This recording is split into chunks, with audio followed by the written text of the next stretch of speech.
Changes happening in special education classrooms. Sac City Unified and Elk Grove Unified terminating the contracts with the agency that provided behavioral aids to its campuses. Your reporter covering Sacramento County, Tori Apodaca, joining us live, getting answers on how the district is filling in these positions. Tori. Good evening, Tony and Marley. Following the termination of these contracts, the agency Point Quest announced that it's laying off 166 behavioral aides, 66 from Elk Grove Unified and 100 from Sac City Unified. So what does this mean for the children who depended on these aides? What we're experiencing is segregation of disabled people in our society. And that starts in schools. Mothers turned advocates, becoming the voice for disabled children in schools just like theirs through EG Speaks. I worry about families that don't know that they're trying to pull and shift and move supports for our students. The latest shift at Sac City Unified and Elk Grove Unified, canceling their contracts with the agency Point Quest that provides behavioral aids to classrooms.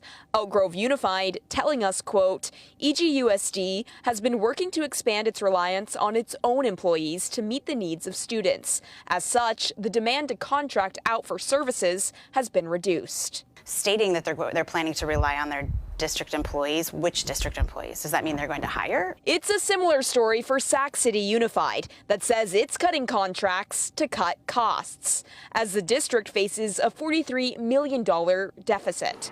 It's hosting a hiring event later this month to fill hundreds of vacant one-to-one instructional aid positions with district employees versus contracted ones. Why do you think there are so many vacancies for these positions? I think that the pay scale is not enough. Sac City Unified says, quote, filling these positions has been a major challenge for us, despite our best efforts to increase salaries district-wide in recent years. If we could staff these positions, we wouldn't need the contracts.